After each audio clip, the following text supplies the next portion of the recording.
আপনাকেও তো কত ঝামেলার মধ্যে পড়তে হয়েছে যে আপনি আসলে পুরস্কার দিয়া সেই পুরস্কার ফেরত নিতে হয়েছে। কোনটা? বাংলা একাডেমিকে পুরস্কার ঘোষণা কইরা তারপর আবার সেই পুরস্কার ঘোষণাটা বন্ধ করতে হয়েছে, পরে নতুন বাংলা করে। একাডেমির পুরস্কার আমি ঘোষণা করিনি, বাংলা একাডেমির পুরস্কার আমি উইথড্র করিনি। এটা বাংলা একাডেমির কাজ। না, দোষ আসছে আর কি আপনার ঘাড়ে, দোষ আসছে আপনার ঘাড়ে। দোষ না, দোষ গুণ যাই আসুক সেগুলি আপনার ঘাড়ে আসছে আর কি। এটাই হয়, মানে বাংলা একাডেমি বা এই আমাদের যে স্বায়ত্তশাসিত প্রতিষ্ঠানগুলো আছে, এটা নিয়ে আমাদের আরেকদিন কথা বলা যাবে। আমাদের আমাদের সাংস্কৃতিক নীতিমালা নিয়ে আরেকদিন কথা বলা যাবে। আমাদের কালচার ইন্ডাস্ট্রি নিয়ে আমরা কি করে যেতে চাই আরেকদিন কথা বলা যাবে। অবশ্যই। এবং আপনি কি করে মধ্যপন্থাকে আসলে সামনে এগিয়ে নিচ্ছেন, এর চ্যালেঞ্জগুলি নিয়েও নিশ্চয়ই আমরা আরও সামনে আরও শুনবো। কিন্তু আমরা সকলেই চাই যে আপনি যেসব উদ্যোগ নিয়েছেন, যেই সব উদ্যোগের মধ্যে এক্সক্লুসিভিটি আছে, আপনি সবাইকে নিয়ে পথ চলতে চাইছেন, আপনি নিজেকে নরম মানুষ বলছেন, কিন্তু আপনি আসলে সিদ্ধান্ত নিতে সময় আপনি খুব দৃঢ়তা দেখাচ্ছেন নানা বিষয়ের ক্ষেত্রে। আমরা আপনাদের সাফল্য কামনা করি, এই সরকারের সাফল্য কামনা করি। বন্ধু হিসাবে, যোগ্যতর পথ প্রদর্শক হিসাবে আমরা আপনার সাফল্য কামনা করি। তাহলে আমি যা বিশ্বাস করি তার বাইরে যা আছে সব খারাপ। আবার আরেকজন ভাবছে আমি যেটা বিশ্বাস করি তার বাইরে যেটা আছে এটা খারাপ। এইটাই I think the problem lies here. এই রেসপেক্টটা যদি আমরা একজন আরেকজনের প্রতি আনতে পারি তাহলে কিন্তু দুনিয়াটা সুন্দর হয়ে যায়। আমি আরেকটা কনটেক্সট বলি ফারুকী ভাই, সেইটা হচ্ছে, না কনটেক্সট বলার আগে আগে আপনার কথা বলেনি। আপনি স্পষ্ট আপনার সকল, মানে কি বলে আর কি, মানে আপনি সকল দুঃখের প্রদীপ জেলে আপনি আসলে মোরাল পুলিশিংয়ের বিরুদ্ধেও একটা স্পষ্ট অবস্থান নিয়েছেন। আমি এটা মনে করাই দিতে চাই, আপনার মতো এরকম স্পষ্ট অবস্থান নিতে কিন্তু আমি আরও অনেককে দেখি না, যাদেরকে আমরা আসলে খুব উদারনৈতিক বুদ্ধিজীবী বলি। ওই সময়ও দেখি না, এখনও দেখি না। আপনি ফেসবুকে লিখেছেন ফারুকী ভাই যে, আমি কোট করছি আপনাকে, বাংলাদেশে জুলাই আসছিল বহু মত, বহু পথ, বহু স্বভাব, বহু পোশাকের দেশ হিসেবে মাথা উঁচু করে দাঁড়ানোর জন্যই এইখানে মোরাল পুলিশিংয়ের দায়িত্ব কাউকে দেয়া হয় নাই। আপনি যুক্ত করেছেন, যেটার মধ্যে আপনি লিখেছেন, সংযুক্ত হাসিনা কুমিরের যে বাচ্চা বারবার দেখাইয়া ক্ষমতা আঁকড়ে ছিল, সেই বাচ্চা উৎপাদন করে তার উপকার কারা করছেন? এই কারা আপনি যাদের বলছেন তারা কি সরকারের একটি অংশ থেকেও পৃষ্ঠপোষকতা পাচ্ছেন কিনা? আপনার টেক আমি জানতে চাইবো, যে আপনি যদি যতটুকু আপনি বলতে পারেন, কারণ আপনিও সরকারে আছেন। কারণ আমরা যখন প্রকাশ্যে এই নারী মডেল অভিনেত্রীদের শোরুম উদ্বোধনে বাধা দেওয়া দেখি, পত্রিকার সামনে জ্যাফত দেখানোর কথা দেখি, ইফটিজারের মুক্তির দাবিতে থানার ভিতরে কর্মসূচি দেখি, আগাম ঘোষণা দিয়ে দেশে খেলাফত প্রতিষ্ঠার দাবিতে মিছিল করতে দেখি, হাতের স্বাধীনতা বলতে বলে যে মুখের স্বাধীনতা থাকলে হাতের কল্লা ফালানোর স্বাধীনতা আসে, সেগুলি যখন দেখি তখন এই কনটেক্সটটা কোথায় দেখেন? এমনকি আমি যখন আপনাকে প্রশ্ন করছিলাম, আমাকে দুজন তিনজনের নাম করে কেউ কেউ জানতে চাচ্ছেন আমি তাদের নাম উচ্চারণ করতে ভয় পাচ্ছি কিনা। ভয় থেকে না, আমি কারণ আমি উচ্চারণ করতে চাই না। আপনার কাছ থেকে এটা আমি জানতে চাইবো যে আপনি এটা কিভাবে দেখেন, মানে আপনার যে অবস্থান, আপনি যেই কথা আসলে নানাভাবে বলতেছেন, বহু মত, বহু পদ, বহু পোশাক, বহু কিছুর, আপনি যে ইনক্লুসিভিটি চান, সেই ইনক্লুসিভিটিটার থেকে আপনারা দূরে সরছেন কিনা? না, আমরা সরছি না। দেখেন, যেদিন আমি আমি এই ফেসবুকে পোস্টটা করছি, আমি তো সরকার থেকেই করেছি, রাইট? এবং আমি তো সরকারের ভেতরের আত্মাটাকে চিনি। এবং আপনারা দেখেন, খেয়াল করে, সরকার এই মোরাল পুলিশিং এর বিরুদ্ধে স্ট্রং অবস্থান নিয়েছে কিনা, 3 দিনে কি পরিমাণ গ্রেপ্তার করেছে। এখন আপনি বলতে পারেন যে আগে থেকে কেন এটা করা হয়নি। আবারও বলছি, আপনার একটু কনটেক্সটটা একটু মনে রাখবেন। আমাদের এই পুলিশ ফোর্সটাকে অ্যাক্টিভেট করতে আমাদের স্বরাষ্ট্রমন্ত্রী, এটা এমন একটা পদ যেটা হচ্ছে সবচেয়ে, মানে কি বলে, আগুনের চেয়ার। এখানে যাকে বসাবেন সেই গলে যাবে, এটা কেউ সাকসেসফুল হতে পারবে না। সেরকম একটা জায়গাতে এই পুলিশ ফোর্সটাকে অ্যাক্টিভেট করা এটা সহজ কাজ না।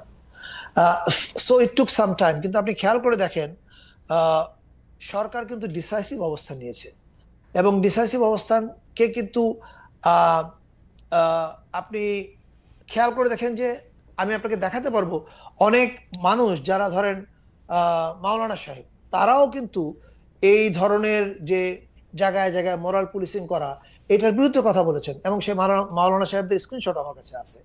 এখন আমি এটা বললাম এটা বোঝানোর জন্য যে অনেক ক্ষেত্রে হয়তো আমাদের সময় লেগেছে, কিন্তু সময় লাগাটার মূল কারণ আমাদের ইচ্ছার সীমাবদ্ধতা না। সময় লাগাটার মূল কারণ আমরা একটা বিধ্বস্ত সিস্টেম পেয়েছি যেটাকে দাঁড় করানো। এখন বহু মত, বহু পথ এবং মেয়েদের অংশগ্রহণ সম্বন্ধে আমি আর একটা কথা বলি। আমি এটা কিছুদিন আগেও বলেছিলাম, জুলাই আন্দোলন তো আসলে অনেকেই অংশ নিয়েছিল। আপনার মনে আছে কিনা, যেদিন রাতে ঢাকা বিশ্ববিদ্যালয় থেকে মেয়েরা মিছিল নিয়ে বেরোলো, তুমি কে আমি কে, রাজাকার রাজাকার, I think that is a decisive night. অবশ্যই that was a decisive night. ওর আগে কিন্তু আমরা একটা সময়, ওর আগে বিকেলবেলা মনে হচ্ছিল এই আন্দোলনটা আর নাই, ইটস গন। কিন্তু শেখ হাসিনার ওই বক্তৃতার পরে যখন ছাত্রীরা হল থেকে বেরিয়ে এলো, এর চেয়ে বড় সাহস আমি মনে করি এই আন্দোলনে আর কেউ যোগায়নি। That was amazing. আচ্ছা, এদের যেমন কন্ট্রিবিউশন ছিল, আবার যাত্রাবাড়ির মোড়ে যে মাদ্রাসার ভাইরা বুক পেতে দিয়েছিল, আপনি তাকেও এক্সক্লুড করবেন না। তারাও এই আন্দোলনে কিন্তু হাসিনাকে তাড়ানোতে বড় ভূমিকা রেখেছে। বাড্ডা, রামপুরা এবং এইদিকে যে প্রাইভেট ইউনিভার্সিটির ভাই বোনরা, আপনি তাদেরকে এক্সক্লুড করতে পারবেন না। আপনি বিএনপির ছেলেদের এক্সক্লুড করতে পারবেন না, আপনি জামাতের ছেলেদের এক্সক্লুড করতে পারবেন না। ফলে আপনি কাউকে কিন্তু এক্সক্লুড করতে পারবেন না। এরা প্রত্যেকে মিলেই কিন্তু ভূমিকা রেখেছিল। এবং যখন আন্দোলন করেছিল, একজনের পাশে যখন একজন দাঁড়িয়েছিল, প্রশ্ন করেনি তুমি কি বিএনপি না জামাত, তুমি কি ওই দল না সেই দল, কেউ প্রশ্ন করেনি। এই যে প্রশ্ন করেনি, কারণ একটা কজে আমরা এক হয়েছিলাম। সেই কজটা কি? এই দৈত্যকে তাড়াতে হবে। রাইট। এখনো আমাদেরকে একটা কজে এক হতে হবে। সেই এক হওয়ার শুরুটা আমরা না, মানে টিউনটা তৈরি করার চেষ্টা করছি। সেটা কি? আমাদের এক হতে হবে একটা কজে। দ্য কজ ইজ বাংলাদেশটাকে আমাদের আগায় নিতে হবে। না ফারুকী ভাই, এটা তো অবশ্যই মানে মেয়েরা বাইর হওয়ার পর মাদ্রাসার বাচ্চাদের আত্মত্যাগ, মানে আমি বলবো মাদ্রাসার ছোট ছোট বাচ্চারাও আসলে এখানের মধ্যে আহত নিহত অনেক কিছু হয়েছে, তাদেরকে কিন্তু কেউ এক্সক্লুশন করতেছে না। কিন্তু ফারুক ভাই, আমি দুইটা কনটেক্সট আপনার বলতে চাই। একটা কনটেক্সট হচ্ছে ওই সময় তো কাউরে জিজ্ঞেস করা হয় নাই তুমি হিন্দু না মুসলমান, এখন তো জিজ্ঞেস করা হইতেছে। এখন তো মেয়েদেরকে জিজ্ঞেস করা হচ্ছে তোমার গলায় ওড়না নাই কেন, তখন তো জিজ্ঞেস করে নাই।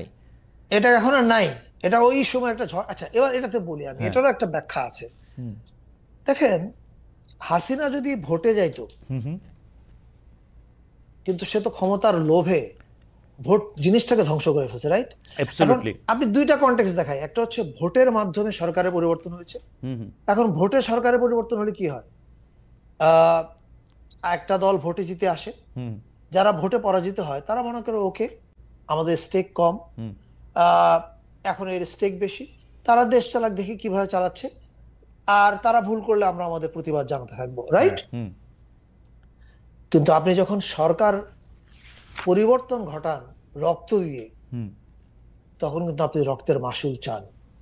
এখন রক্তের ক্ষেত্রে কি ঘটনাটা ঘটে? রক্তের ক্ষেত্রে ঘটে কেউ 1000 ব্যাগ রক্ত দিয়েছে, কেউ 1 ব্যাগ রক্ত দেয়, কেউ 2 ব্যাগ রক্ত দেয়, কেউ 1 বাটি রক্ত দেয়। রক্ত দেওয়ার পরিমাণটা ভিন্ন ভিন্ন থাকে, কিন্তু পরিমাণ ভিন্ন হলেও যেই রক্ত দিয়েছে সেই কিন্তু মনে করে দেশটা আমার কথা মতো চলতে হবে। I am the only stakeholder. এটা বাংলাদেশে না, পৃথিবীর যে কোনো দেশে। কথাটা কি? এই কথা তো বারবার পাল্টাইলে হবে না। ওই সময় তো কথা এটা ছিল না যে তুই হিন্দু হইলে আমার পাশে আসতে পারবি না। না না, আমি আসছি। তুই আদিবাসী নামই কইতে পারবি না, তুই মেয়েই হইতে পারবি না। আমি আসছি। যখন অভ্যুত্থান শেষ হয়ে যায়, তখন আপনি তো রক্ত দিয়ে ওকে সরিয়েছেন। এটা বাংলাদেশ না। আপনি মানে ইউরোপের দেশে যত জায়গায় বিপ্লব হয়েছে, সেখানেও দেখেন বিপ্লব পরবর্তী সময়ে কি পরিমাণ মানুষের কল্লা কাটাকাটি হয়েছে। এটা বাস্তবতা। আমরা একটা ইউরোপিয়ান সমাজ তো আর তৈরি করতে পারিনি, রাইট? এইটা কেন হয়? যখন বিপ্লব বা রক্ত দিয়ে কেউ কিছু বদলায়, তখন সে মনে করে এটা আমার স্টেক। মুক্তিযুদ্ধের পরে কি হয়েছে? মুক্তিযুদ্ধের পরে যারা দেশ স্বাধীন করে এসছে, ওরা অস্ত্র হাতে ধামধাম গুলি করে নেই মানুষকে। স্বাভাবিক। কেন করেছে? আমার বাবাদের কাছে গল্প শুনেছি। কারণ ও মনে করে, আরে আমি দেশ স্বাধীন করছি, কথা আমার মতো চলতে হবে, তুমি কে ভাই? এইটা ঘটে। এটাকে আমরা রিয়ালিটি ধরে নিয়ে যদি বসে থাকি, কোনো অ্যাকশন না নিয়ে, তাহলে আপনি বলবেন সরকার কাজ করছে না। কিন্তু আপনি তো দেখেন সরকার অ্যাকশন নিচ্ছে। আপনি দেখেন না। আচ্ছা ফারুক ভাই, আপনার ব্যাখ্যা আমি বুঝছি, কিন্তু আমি যে মোস্তফা সরোয়ার ফারুকীকে চিনি, যে মোস্তফা ফারুকী আমার বন্ধু, পথ প্রদর্শক, অনেক দিনের, মানে আমি অনেক কিছু যার কাছ থেকে শিখি, সে এই যে এখন স্বরাষ্ট্র উপদেষ্টা আসে, তার কথা শুনলে হাইসেই মরে যেত, আমি শিওর। যদি সে আগের ফারুকী থাকতো, যখন সে বলে ওই মেয়ে রাস্তায় দাঁড়িয়ে দাঁড়িয়ে সিগারেট খেতেছিল, তো এই জন্য আইসা লোকজন বলছে মেয়ে রাস্তায় দাঁড়িয়ে দাঁড়িয়ে সিগারেট খেতেছিল, মানে কি? না, এই কথার সঙ্গে আমরা একমত না, এবং আমাদের সরকারও এটা কিন্তু পরিষ্কার করেছে। এই কথার সঙ্গে আমাদের সরকারের অবস্থান একমত না। ওকে, সরকার এখন কি হয় আপনি জানেন, জাহাঙ্গীর ভাই দিনরাত পরিশ্রম করছেন এবং উনি ওনার জীবন দিয়ে চেষ্টা করছেন। এখন আমরা প্রত্যেকেই হয়তো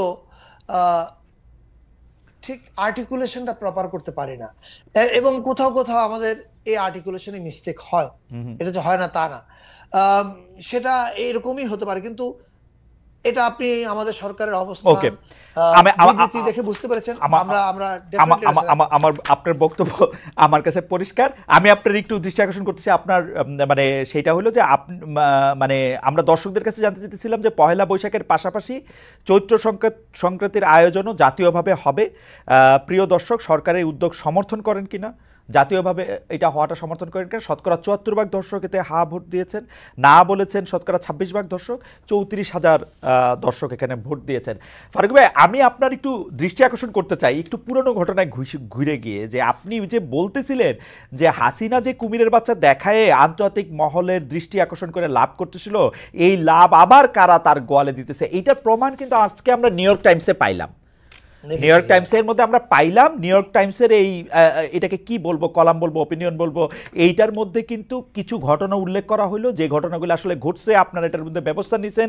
কিন্তু এই যে উস্কানি, এই যে যেটা আমরা না, এইটা দেখানোর যে চেষ্টা, এইটা যে আসলে হাসিনার নেরেটিভটারই আবার প্রতিষ্ঠা করে, এইটা যে আপনি বলতেছেন, আরো অনেকে বলতেছে, যারা বলতেছে তারা কি বুঝতেছে না? না মানে এইটার হিসাবটা কি? আমি তো এটা বলতেছি না যে নিউ ইয়র্ক টাইমসের আজকে এত বড়, আমি আজকে সকালবেলা থেকে এটা পড়তেছিলাম, এইটা দেখতেছিলাম, শুনতেছিলাম, এবং আমি জানি যে এইটার একটা ইম্প্যাক্ট আসবে, কারণ নিউ ইয়র্ক টাইমস হিস্টোরিকভাবে শেখ হাসিনার এগেনস্টে যতগুলি রিপোর্ট করছে, যতগুলি জায়গায় যা কিছু তুলে ধরছে, এগুলি কিন্তু পরে এভিডেন্স হিসাবে আন্তর্জাতিকভাবে এটা গৃহীত হয়েছে। আমি এটা এবং ফর্মুলা মানে যেটাকে বলা হচ্ছে কূটনৈতিক হিসাবেও সেটা আসলে গৃহীত হয়েছে নানা কারণে। তো এটা এটা এটা আমাদের জন্য খুব ভালো খবর না আসলে এই নিউ ইয়র্ক টাইমসের এটা। আপনি এটারে আসলে কীভাবে দেখেন, যারা এটাতে উস্কাইতেছে, যারা এটাতে অংশগ্রহণ করতেছে, তারা এটা যে করতেছে, আপনি যতই ইনক্লুসিভিটির কথা বলেন, যতই রক্তের কথা বলেন, এটাতে আপনি কেমনে এই ট্যাকেল করবেন? আমি মনে করি আমরা, আপনি যে পরিস্থিতির কথা বলছেন, আমি মনে করি আমরা এটা পার হয়ে এসেছি। আমি মনে করি এই উত্তেজনাটা অনেক কমে এসছে। এই আন্ডারস্ট্যান্ড করা, এটা বুঝতে চেষ্টা করা, এটা এখন অনেক বেড়েছে সমাজে। মাঝখানে যে অনেকগুলো ঘটনা ঘটেছিল আজ থেকে ২-৩ মাস আগে, সেটা এখন আর নাই। ফলে we are in a better situation now. এখন coming back to this New York Times report, ওই ঘটনাগুলো, কিছু যে ঘটনাগুলো রেফার করেছে, সেই ঘটনাগুলো ঘটেছে, এটা তো সত্য। পাশাপাশি এটাও তো সত্য যে প্রায় ৩,০০০ মেয়েদের ফুটবল খেলা সারা দেশে হয়েছে। একটা যেমন বন্ধ হয়েছে, যেটা আবার রিম্যাচ হয়েছে, এটা যেমন সত্য। ৩,০০০ খেলা হয়েছে, এটাও সত্য। সারা দেশ জুড়ে সাংস্কৃতিক অনুষ্ঠান হচ্ছে, এটাও সত্য। এবং এটাও সত্য, এই প্রথমবারের মতো বাংলাদেশ, বাঙালি, চাকমা, মারমা, গারো সবাই মিলে আমরা নববর্ষের উৎসব করছি। This is an example of inclusivity. এবং এটাও সত্য, এই প্রথমবারের মতো ৫৪ বছরের ইতিহাসে শিল্পকলা একাডেমিতে চাঁদ রাতের উৎসব হয়েছে, সিটি কর্পোরেশন ঈদ মিছিল করেছে, এবং সামনে, আবার বলছি, সামনে অন্যান্য ধর্মের বড় উৎসবগুলোতে সাংস্কৃতিক অনুষ্ঠান হবে। ওকে, এটা বোঝাতে চাইলাম এটা দিয়ে যে আমরা আসলে একটা ইনক্লুসিভ বাংলাদেশের দিকে আগাচ্ছি। এখন মাঝখানে যে ঘটনাগুলো ঘটেছে, সেটা তো আবার বলছি, আমরা ধ্বংসযজ্ঞ থেকে দেশটাকে ট্রেনে একটা লাইনে এনে তুলেছি। আমি মনে করি নিউ ইয়র্ক টাইমসের এই যে কথাগুলো বলা হয়েছে, সেগুলো আগের ঘটনা। এখন we are in a far better situation. এবং আপনি যেমন বাউল উৎসবের, বাউলদের সাধু সঙ্গের কথা, যখন একটা জায়গায় বাউল মেলা বন্ধ হলো, আমরা কিন্তু ইমিডিয়েটলি ইন্টারভিন করেছি। আমি জেদ্দা থেকে ইন্টারভিন করেছি, এখান থেকে ইন্টারভিন করেছি, এবং সে মেলা আবার রিঅর্গানাইজ করা হয়েছে। শুধু তাই না, শিল্পকলা একাডেমির এই বছরে ১২টা সাধু সংঘ করার কথা ছিল, আমরা ডাবল আপ করে ২৪টা উন্নীত করেছি। অর্থাৎ সরকার কিন্তু তার অ্যাকশন নিচ্ছে, সে বসে নাই। এইটার দিকে আমি আপনাদেরকে তাকাতে বলবো।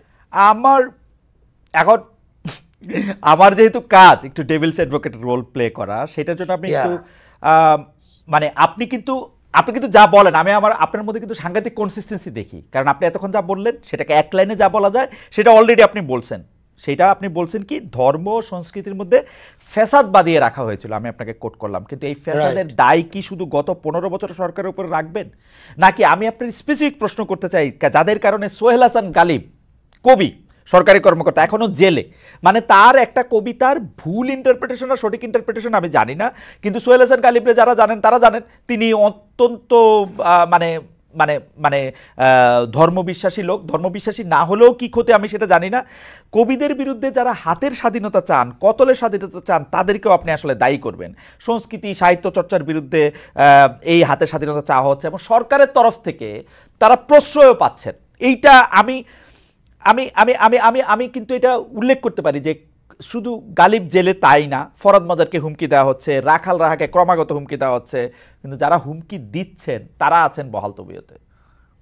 আচ্ছা, এই হুমকি কি শুধু আমাদের সময় প্রথম হয়েছে? না না না, শেখ হাসিনার সময় আরো বেশি হয়েছে, আরো বেশি হয়েছে। তসলিমা নাসরিনকে দেশে আসতে দেওয়া হয় নাই, তার কোনো কেস উজ্জ্ব করা হয় নাই, তার বিরুদ্ধে কোনো রকম কোনো কিছু। অর্থাৎ আমি বোঝাতে চাচ্ছি এই রাইট উইং বাংলাদেশে যেমন এক্সিস্ট করে, কিন্তু আপনি এই কয়েকজন রাইট উইং দিয়ে আমি বলবো না যে সকল ধর্ম বিশ্বাসীকে এক জায়গায় আনা ঠিক হবে না। আমাদের বাংলাদেশের আমি হাজার হাজার ধার্মিক মানুষকে জানি যারা অনেক কাইন্ড, অনেক কি বলে এমপ্যাথেটিক, এবং ওনাদের সংখ্যাই বেশি। আমি আমার মাকে চিনি, আমার মা একজন ধার্মিক মানুষ, আমার বাবা একজন ধার্মিক মানুষ, এরকম ওনাদের সংখ্যাই, এরাই বাংলাদেশের সংখ্যাগরিষ্ঠ।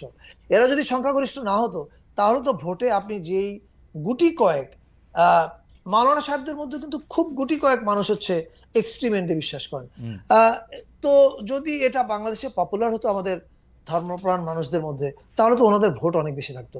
বাংলাদেশের মানুষ আসলে ধর্মপ্রাণ, ধর্মভীরু, কিন্তু এক্সট্রিমিস্ট না। এখন রাইট উইং এক্সট্রিমিস্ট বাংলাদেশে যেমন কিছু আছে, পাশের দেশ ভারতে ব্যাপক পরিমাণেও আছে, এমনকি আপনি যে দেশে বসে আছেন সেখানেও আছে। এখন রাইট উইং সারা পৃথিবীতে এক্সিস্ট করছে। আর সমাজের লড়াইটা হচ্ছে রাইট উইং থাকবে, অ্যাট দ্য সেম টাইম সমাজের কম্প্যাশনেট অংশটা এটা কিভাবে এটাকে ডিল করছে, এটা কিভাবে তাদের সঙ্গে এঙ্গেজ করছে, এবং এই এঙ্গেজমেন্টের মধ্যে দিয়ে কিভাবে সমাজটা আগাচ্ছে, দ্যাট ইজ ইম্পর্টেন্ট। আমি সেটার দিকে তাকাতে বলবো।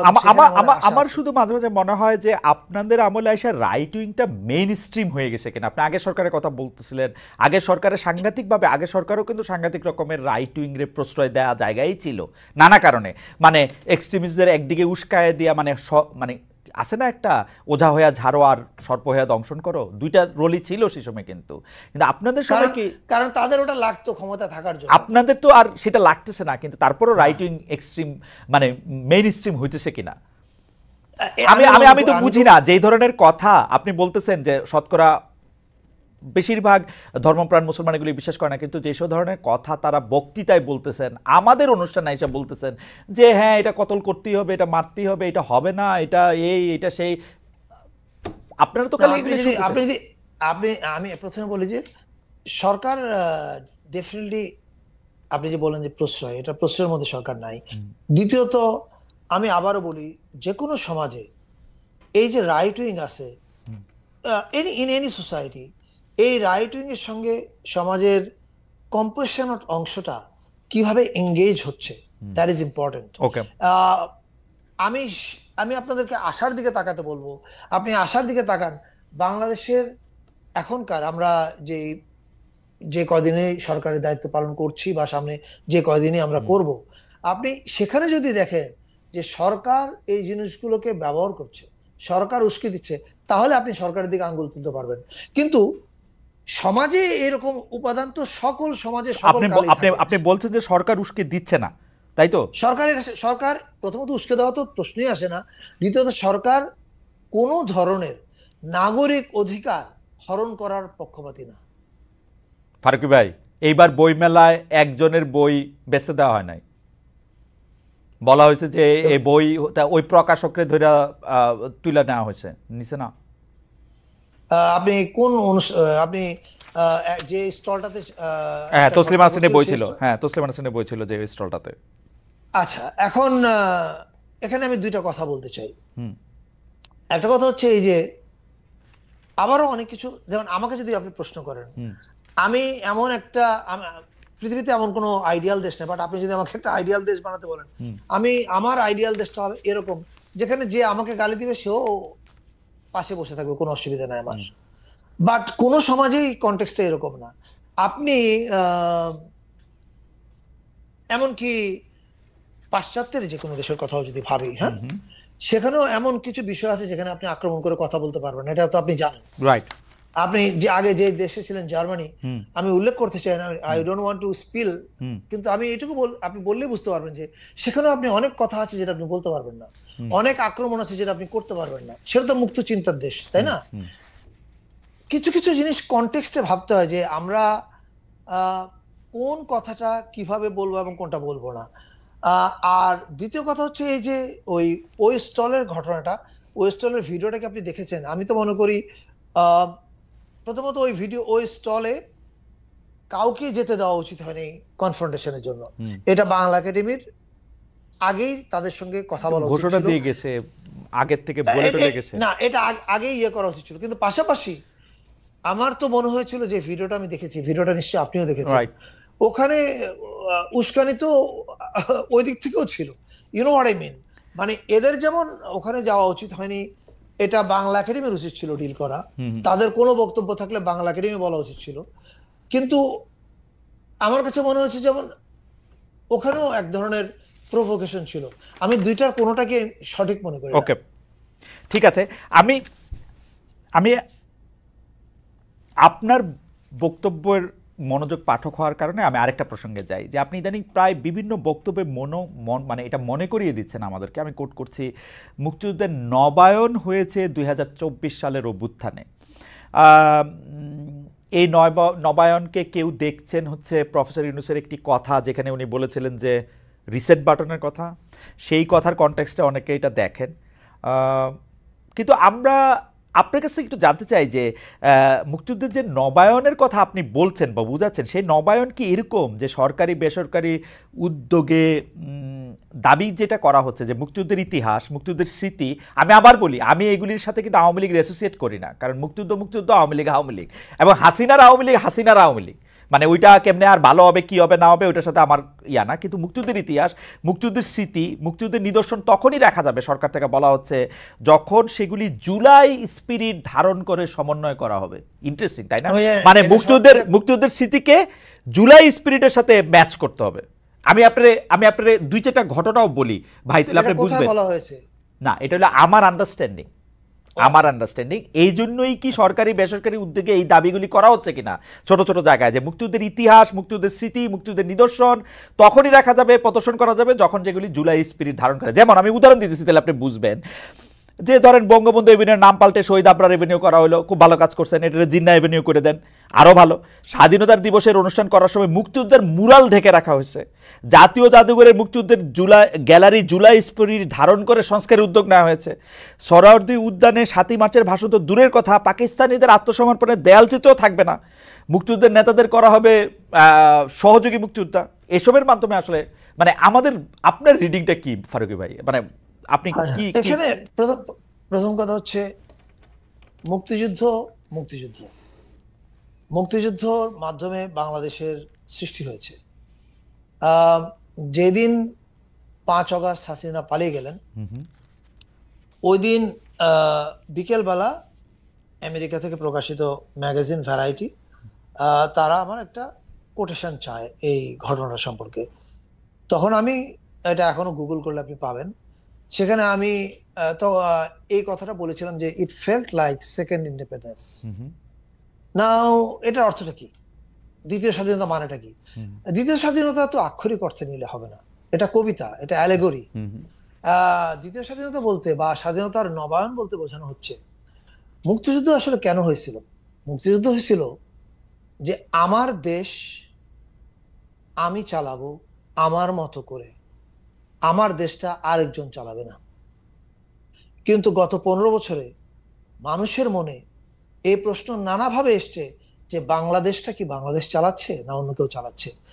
আপনাকে খেয়াল করে দিই, সুজাতা সিং 2013 ইলেকশনের সময় এসে উনি কেন এরশাদকে বলছে তোমাকে ইলেকশনে আসতে হবে, what is the reason? Bangladesh থেকে কি আমরা কি রাহুল গান্ধীকে বলি যে তোমাকে ইলেকশন আসতে হবে? এভাবে তো তার মানে কি, তার মানে আপনি দেশটাকে এক্সপোজ করেছিলেন কমপ্লিটলি। আপনি আপনি কিছু কিছু জিনিস সারেন্ডার করেছিলেন। আপনি বলতে আমি বলছি সরকারকে, তৎকালীন সরকারকে। তো আপনি যখন একটা দেশের ফরেন মিনিস্টার এরকম বক্তৃতা দেয়নি, আমি মোদিজিকে বলে এসেছি ভারতকে আওয়ামী লীগকে যেন ক্ষমতায় রাখে, বলে আসেনি? প্র্যাকটিক্যালি তার চাকরিটাই তাই ছিল এবং পররাষ্ট্রমন্ত্রীদের চাকরি তাই থাকে। আচ্ছা, এবার ওবায়দুল কাদের বলেননি এই কথা? এটা সবাই বলেছে, তলে তলে সব হয়ে গেছে। এখন এইটার অর্থ কি? এটার অর্থ আপনার দেশটা আপনি চালাচ্ছিলেন না, আপনার দেশটা চালাচ্ছিল অন্য আরেকটা দেশ। এটা মুক্তিযুদ্ধের কমপ্লিট কম্প্রোমাইজ। অ্যাবসলিউটলি। এখন মুক্তিযুদ্ধকে আপনি যখন কমপ্লিট কম্প্রোমাইজ করেছেন, কিন্তু আবার মুক্তিযুদ্ধের বড়ি বিক্রি করছেন, পক্ষের শক্তির বড়ি, রাইট? তার মানে তখন বোঝা যায় আপনি একটা অসৎ উদ্দেশ্যে কাজটা করছেন। অবশ্যই 2024-এর আগস্ট অভ্যুত্থানের মধ্য দিয়ে কেন জাতি এটাকে নবায়ন, আমিও বলেছি মুক্তিযুদ্ধের নবায়ন কেন বলছি, এই কারণে বলছি যে যেই মুক্তিযুদ্ধের অবশ্যম্ভাবী জিনিস হচ্ছে ফলাফলটা কি, রাষ্ট্রের প্রধান জিনিসটা হচ্ছে সার্বভৌমত্ব, অর্থাৎ আমি আমাকে চালাবো, অন্যের কথা আমি চলবো না, রাইট। এইটা যখন গন কেস হয়ে গেল, যখন এমনকি পানি নিয়ে স্ট্যাটাস দেওয়ার ফলে আবরার ফাহাদকে মরে যেতে হলো, রাইট? এবং মরে যেতে হলো কার হাতে? ক্ষমতাসীন সরকারের ছাত্রলীগের হাতে। আপনি বুঝেন অবস্থা। আমার হাসিনার সমালোচনা করেনি, করছে আরেক দেশের সমালোচনা। এইটা উত্তর দিচ্ছে হাসিনার বাহিনী। তার মানে হাসিনার বাহিনী আসলে ছাত্রলীগের 20 জনের মৃত্যুদণ্ডও হয়েছে আসলে হাসিনার আমলে। আসছে কারণ তখন তার কোনো উপায় নাই কিছু করার। কিন্তু আমি বলতে চাচ্ছি যে কনটেক্সটটা তো, দেশটা তো এরকমই ছিল। এখন যখন 5ই আগস্ট হাসিনা পালিয়ে গেল, বাংলাদেশের বেশিরভাগ মানুষ এটা বিশ্বাস করলো যে এর মধ্য দিয়ে আমরা আমাদের স্বাধীনতাকে রিক্লেম করেছি। and which is why people are saying এটা মুক্তিযুদ্ধের নবায়ন। ফাইন, পরিষ্কার করা গেছে। দ্বিতীয়ত, মুক্তিযুদ্ধকে কোনোভাবেই মানে মুক্তিযুদ্ধকে অস্বীকার করা, ছোট করা এর কোনো প্রশ্ন নাই। আমাদের সরকার মুরাল কেন ঢেকে দেওয়া হচ্ছে ভাই? আসছি, দেখেন ওগুলো হচ্ছে শেখ মুজিবের উপর ক্ষোভ। এবার আসি, 71 পর্যন্ত স্বাধীনতা আন্দোলনে ওনার ভূমিকাকে কেউ কোনোদিন প্রশ্ন করেনি, রাইট? 72 থেকে 75 উনি কিন্তু ভয়াবহ কাজ করেছেন। আমরা তারপরে কিন্তু এই আলাপটা 72 থেকে 75-এর আলাপটা কিছুটা সচেতন ভাবে আমরা চেপে গেছিলাম। কেন? ঠিক আছে, 75 এরকম একটা ঘটনা ঘটেছে, ঘটনার মধ্যে দিয়ে আমরা ওই অংশটাকে ভেবেছি ঠিক আছে, এটার এক ধরনের ক্লোজার হয়েছে। ফলে 72 থেকে 75-এর প্রসঙ্গটা কিন্তু বাংলাদেশের মানুষ খুব একটা আর তোলে নেই। বাংলাদেশের মানুষ কিন্তু স্বাধীনতা যুদ্ধে তার নেতৃত্ব দেওয়ার জন্য তাকে স্বীকৃতি দিয়েছে। এবং আমি আপনাকে যদি খেয়াল করে দিতে পারি, বিএনপি তাদের আমলে বাংলাদেশের স্বাধীনতা যুদ্ধে নেতৃত্ব দেওয়ার জন্য শেখ মুজিবুর রহমানের অবদানের কথা কিন্তু সংসদে বলেছে, রাইট? এবং if I am not wrong, আমি সালটা এখন মনে পড়ছে না, বিএনপির এই মুহূর্তে যিনি অ্যাক্টিং চেয়ারম্যান জনাব তারেক রহমান, উনি কিন্তু 2004 ইয়াতে গেলেন, যে গোপালগঞ্জে ওনার কবর জিয়ারত করতে গেছেন, রাইট? হ্যাঁ, আমার সালটা মনে নেই এই মুহূর্তে। এই জিনিসগুলো কিন্তু করা হয়েছিল এটার জন্য যে ওকে, ইতিহাসে অনেক ভুল ভ্রান্তি ছিল, একটা রিকনসিলিয়েশনের দিকে যাওয়া হোক। হ্যাঁ, কিন্তু আপনি যখন 2008-এ বিএনপির ব্যর্থতার জন্য তো আওয়ামী লীগ ক্ষমতায় এসছে, রাইট? যে কোনো ভাবে হোক, সেটা রাজনৈতিক ব্যর্থতা হোক, যে কোনো ব্যর্থতা হোক। হ্যাঁ, সব ক্ষেত্রে যে বিএনপি রাষ্ট্র পরিচালনায় ব্যর্থতার পরিচয় দিয়েছে তা না। অনেক ক্ষেত্রে প্রোপাগান্ডা ছিল, অনেক ক্ষেত্রে আমাদের অনেক পত্রিকার ভূমিকা ছিল, সেটা আমি এখন ডিটেলে যাচ্ছি না। কিন্তু আমি মনে করি এই জিনিসগুলো ডিল করতে পারাও তাদের ব্যর্থতা ছিল। এবং সব সরকারের ব্যর্থ থাকে, আমাদের সরকারের অনেক ব্যর্থতা আছে, যেটা আমরা চলে গেলেও দেখবেন আমরা এখনো বলছি। আমরা একটু আগে বলেছি যে আমরা কিছু জিনিস ডিল করতে সময় নিয়েছি, দ্যাট ইজ ফাইন, এটা থাকে, ফাইন না, এটা থাকে। এখন আপনি 2008-এ দায়িত্ব নেওয়ার পরে সরকারে এসে আপনি কি করলেন? আপনি সরকারে এসে এমন কাজ করলেন যেটা মানে অত্যাচার, দুঃশাসন এবং ফ্যাসিবাদের চরম, মানে এই লেভেলের অত্যাচার কেউ দেখেনি। আপনি কতগুলো আয়নাঘর বানিয়েছেন সারা দেশে, কতগুলো মানুষকে গুম করে ফেলেছেন, আপনি ইউ ডিডন্ট বদার, আপনার কিছু যায় আসে না। আপনি ব্যাংকের পর ব্যাংক লুট করে ফেলেছেন কতগুলো ফ্যামিলিকে দিয়ে, আপনি যা তা করেছেন, আপনার মনে যা হয়েছে, কারণ আপনি মনে করেছেন বাংলাদেশের মানুষের ভোটের আমার দরকার নাই, ফলে আমি যা ইচ্ছা তা করতে পারি। এখন আপনি যখন এগুলো করেছেন, করার মধ্য দিয়ে প্রফেসর ইউনূস যখন উনি চিফ অ্যাডভাইজার হিসেবে দায়িত্ব নেননি, বা নিয়েছেন হয়তো, বা আমি ঠিক এখন এক্সাক্ট সময়টা মনে নাই, এনডিটিভিতে একটা ইন্টারভিউতে উনি একটা কথা বলেছিলেন, I think we can go back to that note of him. নোটটাতে উনি বলেছিলেন কি, যে এই যে ওনাকে প্রশ্ন করা হয়েছিল শেখ মুজিবের মূর্তি বা মুরাল কেন ভেঙে ফেলা হচ্ছে, তখন উনি বলেছিলেন যে এই প্রশ্নটা শেখ হাসিনাকে করুন। আমি মনে করি যে এটা শেখ হাসিনারও ভাবার, এবং আওয়ামী লীগের প্রতি যারা সিম্প্যাথাইজড আছেন তাদেরও ভাবার প্রয়োজন আছে, যে হাসিনার কোন পাপে শেখ মুজিবুর রহমানের ৭২ থেকে ৭৫-এর অপরাধগুলো আবার জিন্দা হয়ে উঠেছে, এটা আওয়ামী লীগকে ভাবতে হবে। ফারুক ভাই, আমি একটা নর্মাল কথা বলি, আমি শেখ হাসিনার আমলে এটা বলছিলাম, শেখ হাসিনা যতগুলি কাজ করে প্রত্যেকটা কাজ হচ্ছে মুক্তিযুদ্ধের স্পিরিটের বিরোধী। উনি মুক্তিযুদ্ধের স্পিরিটকে সবচেয়ে বেশি হত্যা করেছেন, এবং আপনি যেটি বলেছেন সেটার সাথে আমি একমত। মুক্তিযুদ্ধের চেতনার নামক বড়ি উনি বিক্রি করেছেন, কিন্তু সবগুলি কাজ করেছেন মুক্তিযুদ্ধের এগেনস্টে। মুক্তিযুদ্ধের এগেনস্টে না থাকলে তো উনি গুম খুন হত্যা, এই গণতন্ত্রের হত্যা, এগুলি তিনি করতে পারতেন না, সকল প্রতিষ্ঠানের হত্যা তিনি করতে পারতেন না। কিন্তু আমরা শেখ হাসিনার উপরে রাগ হয়ে মুক্তিযুদ্ধের উপরে রাগ দেখাবো, সেটা কোনটা? আমার তো মুক্তিযুদ্ধের উপরে রাগ লাগে না, আপনার তো মুক্তিযুদ্ধের উপরে রাগ নাই, কিন্তু যারা মুক্তিযুদ্ধের উপরে রাগ দেখায় তারা আসলে কারা? শেখ হাসিনার উপরে রাগের নাম কইরা না। আমি আবার বলছি, শেখ মুজিবুর রহমানের উপরে রিয়াকশন দেখিয়েছে। আপনি যদি শেখ মুজিবুর রহমানের উপরে রিয়াকশন দেখান, মুক্তিযুদ্ধের এগেইনস্টে আপনার কি? আমি আবার বলছি, আপনি কি আমাকে এবং আমাদের সরকারকে যদি বলেন, বা বাংলাদেশ আপনাদের সরকারও তো দেখায় দেয়, যে ইউনূস সাহেব দেখায় দেয় হাসিনা রেগে জিগান, মুজিব রেগে জিগান, আমরা তা করে জিগামু কেন?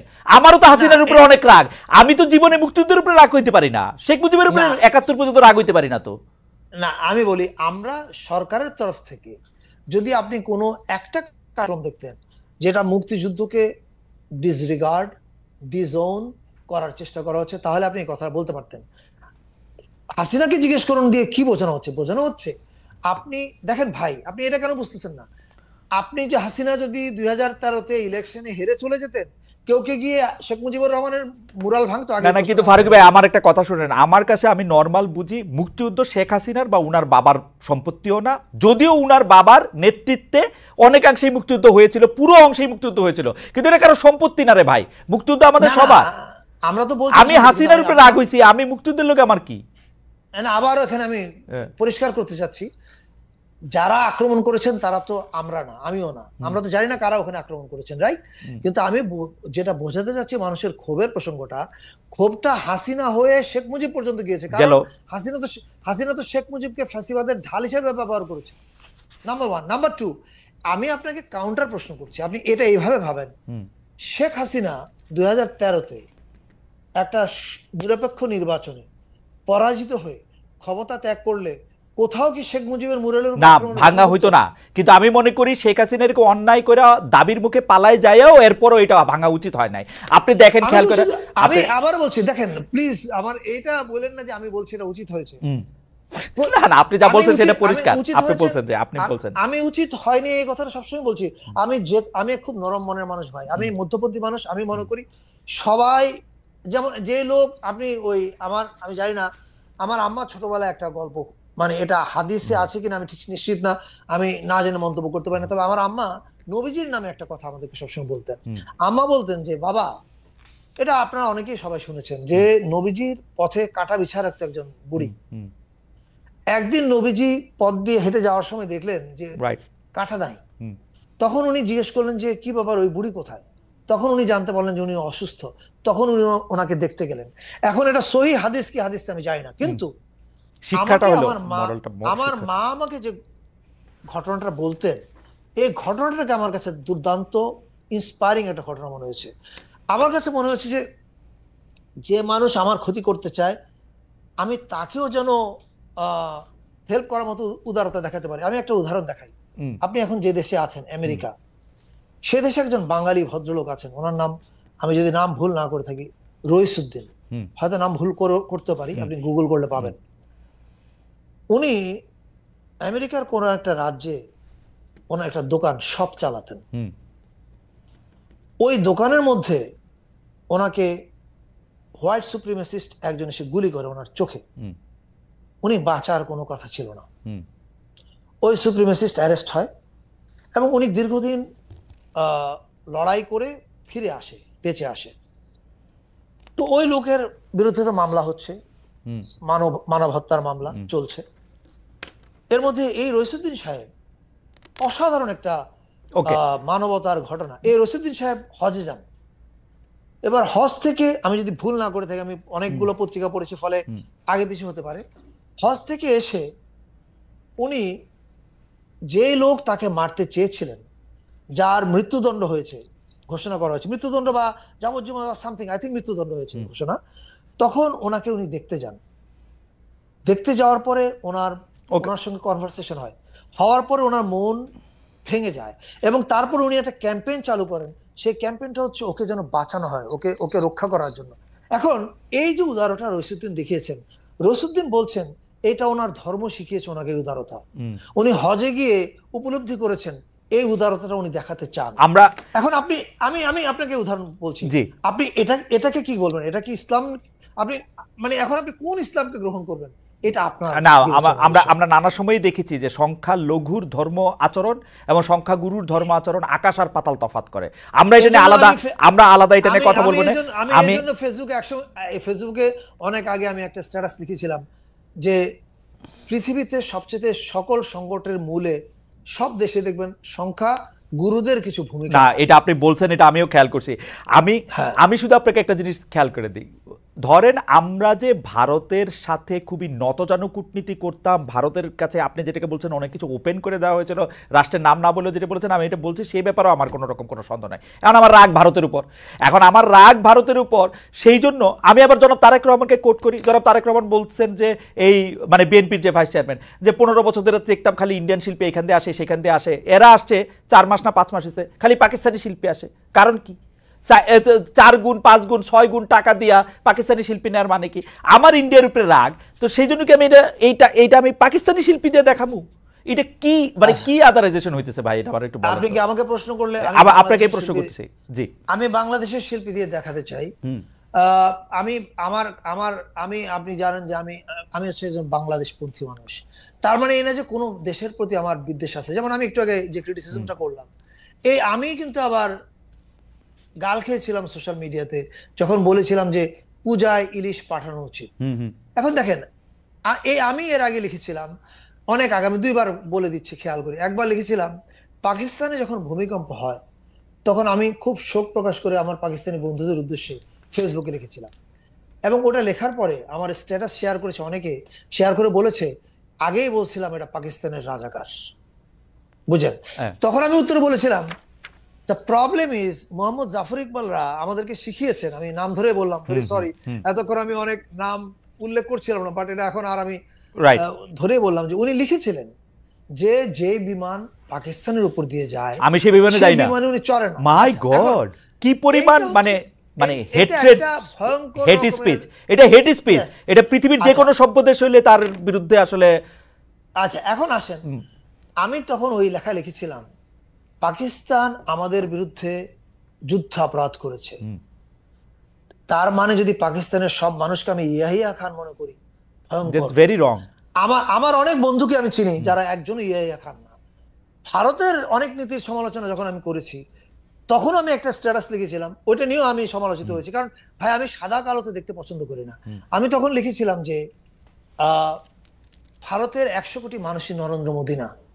আমার বহু বন্ধু আছে যারা মোদীর নীতির সমালোচনা করতে করতে কি বলে দিন রাত পার করছে এবং মোদীর ভিকটিম।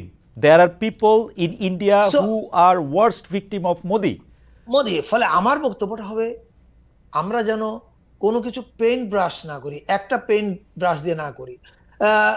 ভারত, দেখেন ভারত, আপনি ভারতকে দিয়েছেন কেন?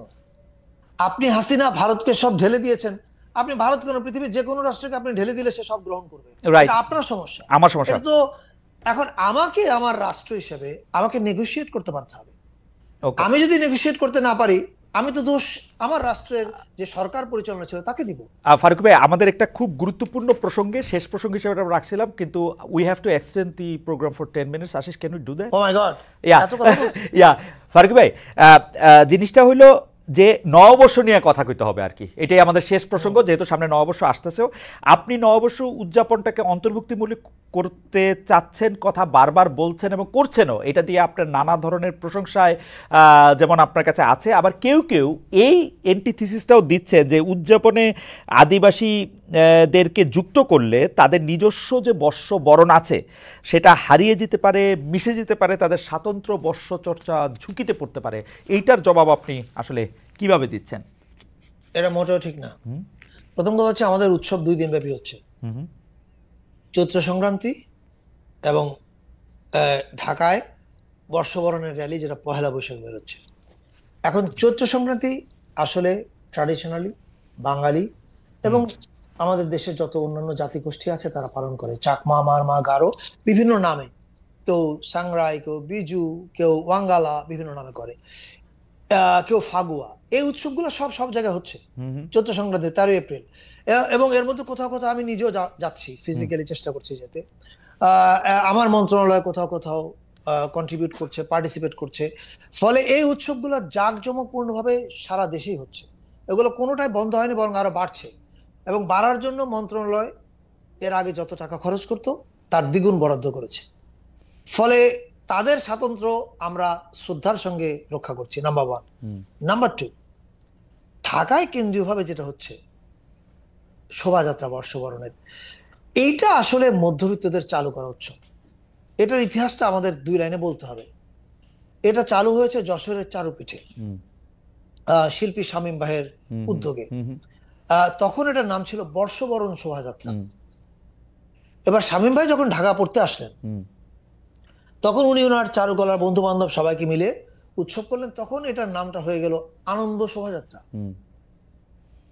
এই নামে কিছুদিন চলার পরে, আমার সালটা মনে নাই, 95 বা 96 এরকম একটা সময়, ওয়াহিদুল হকের পরামর্শে এটার নাম করা হলো আবার মঙ্গল শোভাযাত্রা। এই মঙ্গল শোভাযাত্রা জিনিসটা আসলে মূলত উপরে বলা হয়েছে বাঙালি সংস্কৃতির একটা উৎসব, আসলে এটা আওয়ামী লীগের পলিটিক্যাল অপোনেন্টকে উইপনাইজ করার কাজে ব্যবহার করা হয়েছে। মতিউর রহমান নিজামীর ব্যঙ্গচিত্র করা হয়েছে, খালেদা জিয়ার ব্যঙ্গমূর্তি করা হয়েছে, মানে যা আওয়ামী লীগের শত্রু তাদের সবাইকে এখানে ব্যবহার করা হয়েছে। কিন্তু আপনি জয়নাল হাজারীকে কখনো দেখেন নাই ওখানে, রাইট? দেখবেনও না। এই কাজগুলো করার মাধ্যমে এইটা একটা বিশেষ গোষ্ঠীর হাতে কুক্ষিগত করা হয়েছিল। আমরা এবার যেটা করছি, বর্ষবরণের শোভাযাত্রাটা সারা বাংলাদেশের মানুষের শোভাযাত্রা পরিণত করছি। সেখানে চাকমা, মারমা, গারো, বাঙালি সব জনগোষ্ঠী অংশগ্রহণ করছে, তাদের নিজস্ব উৎসব থাকছে। এটা একটা কেন্দ্রীয় শোভাযাত্রা হচ্ছে ঢাকায়। হ্যাঁ, ফলে এইটা ইনক্লুসিভ করার মধ্য দিয়ে আমরা এই উৎসবটাকে বাংলাদেশের করে তোলার চেষ্টা করছি। That is it. এখানে কেউ কারো স্বাতন্ত্র্য হারাচ্ছে না। ওকে, বরং তারা প্রত্যেকে তার তার স্বাতন্ত্র্য নিয়ে একই কেন্দ্রীয় র্যালিতে অংশ নিচ্ছে। চারুকলা অনুষদ থেকে যে শোভাযাত্রা বের হয় ট্রেডিশনালি ঢাকা বিশ্ববিদ্যালয় চারুকলা অনুষদে, তার মূল সমন্বয়ক থাকে শেষ বেঁচে শিক্ষার্থীরা। তারা এটারে বলতেছে যে তারা এটার সঙ্গে আর থাকতে চায় না, কারণ রাজনৈতিক উদ্দেশ্য প্রণোদিত ব্যাপার স্যাপার দেখে। তো এইটাকে আসলে আপনারা কেমন দেখতেছেন? যে আপনি খালেদা জিয়ার হাতে পেট্রোল বোমা, এটা কি রাজনৈতিক উদ্দেশ্য প্রণোদিত না? মানে ইটস ফানি। এখানে এই নববর্ষের র্যালিটাকে কমপ্লিটলি পলিটিক্যালি ব্যবহার করা হয়েছে। আমরা এটা থেকে বের করে আপামর বাংলাদেশের মানুষের উৎসবে পরিণত করছি। চাকমা, মারমা, গারো, বাংলার কৃষক। আপনি কখনো এখানে বাংলার কৃষকের মাথাল দেখেছেন? আপনি দোয়েল, রয়্যাল বেঙ্গল টাইগার, এগুলো দেখেছেন? আপনি দেখবেন হচ্ছে দাড়ি টুপিওয়ালা সিং, তারপরে গোলাপি শাড়ি পরা Begum Khaleda Zia. This is what you have done. So আপনি সেটাকে রাজনৈতিক উদ্দেশ্য প্রণোদিত মনে হয়নি। আর এখন আমরা যখন সব মানুষের উৎসব করছি, এটাকে রাজনৈতিক উদ্দেশ্য প্রণোদিত কেন মনে হচ্ছে? ওকে, ঠিক আছে, তাহলে আমরা যেহেতু একদম শেষ পর্যায়ে, আমরা আপনার কাছে জানতে চাইবো যে শনিবার বিকেলটা অনেক দর্শকও জানতে চাইছে যে শনিবার বিকেল তো এখনো আলোর মুখ দেখলো না, 7 মাস হয়েছে এই সরকার এসছে, এর কি কোনো স্পেশাল কোনো রিজন আছে? আপনি শনিবার বিকেল নিয়ে অনেক কথা বলেছেন, তার চেয়ে অনেক বেশি কথা আপনি বলতে পারেন নাই, কেন শনিবার বিকেল কোথায় গিয়ে আটকে গেছে, এটি এখন আসতে বাধা কোথায়? না, প্রথম কথা হচ্ছে শনিবার বিকেল ওটিটি প্ল্যাটফর্মে অ্যাভেলেবল, সোনি লিভে দেখা যাচ্ছে, সোনি লিভ বাংলাদেশ থেকে অ্যাক্সেসিবল, এবং যারা প্রথমে যখন বাংলাদেশ থেকে অ্যাক্সেসিবল ছিল না তখন সোনি লিভে আসা মাত্রই পাইরেটেড করে অনলাইনে সবাই দেখেছে। সো এই ছবিটা is no more a new film, কিন্তু তারপরেও ডেফিনেটলি আমরা এই ছবিটা রিলিজ করতে চাই। এটা প্রযোজক সুবিধাজনক সময় জমা দিয়ে তার মতো করে সার্টিফিকেট নেবেন, এটার সঙ্গে বাধার কিছু নেই, কোনো বাধা নাই, কিন্তু আপনি এটা প্রদর্শন করতে চাচ্ছেন না এখন এই মুহূর্তে, তাই তো? না, এটা অলরেডি প্রদর্শিত হচ্ছে, এটা ওটিটি প্ল্যাটফর্মে না, আছে। ওটিটি মানে আমি বলতেছি থিয়েটারে প্রদর্শনের কোনো একটা ছবি থিয়েটারে হয়তো আমি কোনো না কোনো স্ক্রিনিং করব, রিলিজও করবে প্রযোজক, কিন্তু কোনো সমস্যা তো নাই এটার কোনো থিয়েটারে প্রদর্শনের ব্যাপারে। না, ওটিটি আমি তো দেখি না। আপনি ওকে, আপনি এটা করতে পারেন। আপনি 420 নাটক এখনো সোশ্যাল মিডিয়ায় মানুষ দেখে, আবার 840 বা ডেমোক্রেসি প্রাইভেট লিমিটেড এটাও প্রশ্নিত হয়েছে, কিন্তু কেউ কেউ অভিযোগ করতেছেন যে আপনার এই কাজগুলি আসলে রাজনীতির প্রতি ঘৃণা উৎপাদন করতে পারে, বিরাজনীতিকে উৎসাহিত করতে পারে, অনির্বাচিত সরকার, অরাজনৈতিক সরকারের প্রতি পক্ষপাতমূলক অবস্থান এটাতে বোঝা যায় কিনা, আপনার কাছে কি মনে হয়, আপনার মনের মধ্যে এটা আছে কিনা? না না না, আই ডোন্ট থিংক সো। আপনি ধরেন আপনি কোনো একটা জিনিসের আপনি মাথা ব্যথায় নিয়ে একটা ফিল্ম বানালেন, তার অর্থ এই না তো যে আপনি বলছেন মাথাটা কেটে ফেলবো। I don't think so.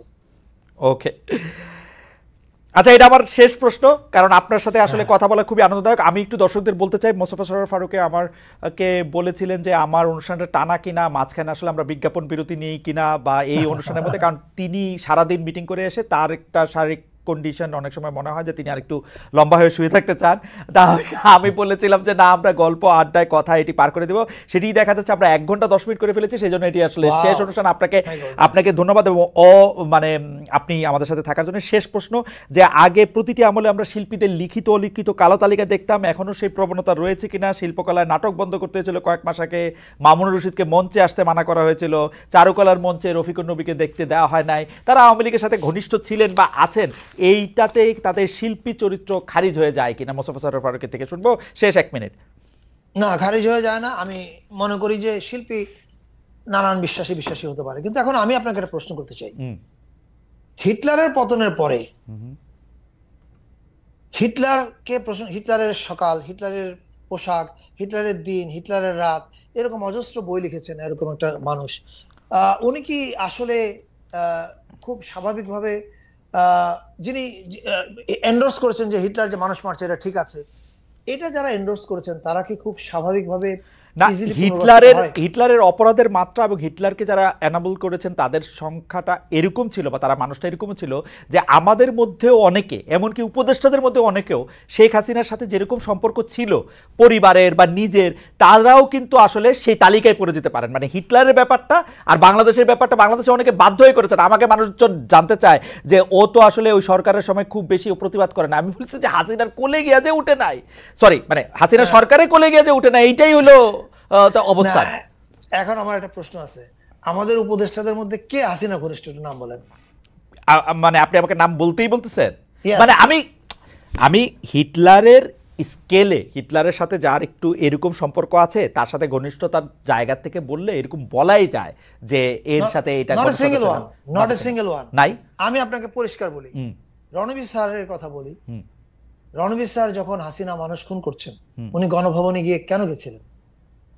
আপনার দায়িত্ব ছিল শিল্পী হিসাবে, শিল্পী রফিকুন নবী, যে রফিকুন নবীকে আমরা মানবতার শিল্পী বলতাম সবাই, না? ওনার কি দায়িত্ব ছিল ছাত্র হত্যার বিপক্ষে কথা বলা, নাকি গিয়ে খুনি হাসিনাকে ক্ষমতা রাখার পক্ষে কথা বলা? আপনাকে একটা পরিষ্কার জিনিস জানতে হবে, যে মানুষ 1 মাসে 1400 মানুষ খুন করেছে, আপনি শিল্পী হলে কোনোভাবে আপনি তার পক্ষে দাঁড়াতে পারেন না। আর chapter is closed, number 1। Number 2, অনেকে এই আন্দোলন চলার সময় বিবৃতি দিয়েছে সম্মিলিত সাংস্কৃতিক জোটের হয়ে, তাদেরকে তো প্রশ্ন করতে হবে যে আপনি যে ছাত্র হত্যার উস্কানি দিলেন বিবৃতির দেওয়ার মাধ্যমে, এই উস্কানি দেওয়ার বিচার কি এখন হয়েছে তাদের? হুম, না হয়নি। ফলে আপনি আপনি আপনি কনটেক্সট ভাবতে হবে যে এই পুনর্বাসনগুলো যে আপনি প্রত্যাশা করছেন, তাহলে এই পুনর্বাসনের আগে তো আপনাকে বিচার প্রক্রিয়া পার হয়ে আসতে হবে, আপনাকে সংশোধন প্রক্রিয়া পার হয়ে আসতে হবে।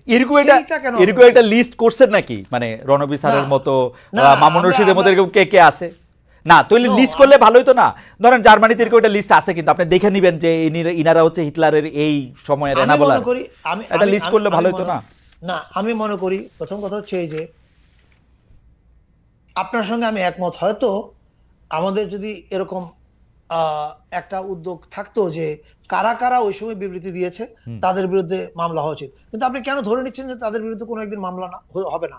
ধরেন এই মামলা হওয়ার প্রক্রিয়া কিন্তু শুধু আমরাই যে করবে তা না, অন্য অনেকেও সে করতে পারে। কারণ আপনি যখন কোনো গণহত্যার উস্কানি দিবেন, এই মামলা কিন্তু 30 বছর পরে হতে পারে। মামলার জায়গাটা আমি নাই ফারুক ভাই, আমি মামলার কথা আমি বলতেছি না, আমি বলতেছি যে ধরেন এই কয়জন হচ্ছে হাসিনার পক্ষে বিবৃতি দেওয়ার জন্য আমরা তাদেরকে আর ওন করি না শিল্পী হিসাবে, তারা শিল্পী, সাহিত্যিক, নাট্যকার, নাট্যবিদ, এই নাট্যজন হিসাবে তারা তাদের অবস্থান হারাইছেন, সুতরাং আপামর জনগণ আপনারা তার সাথে আর থাকবেন না। আমি বলতেছি হিটলারের পরে এরকম একটা তালিকা হয়েছিল, যারা পালায়েও গেছিল তারাও কোনোদিন আর মেইন স্ট্রিমে এটার মধ্যে এটা হয় নাই।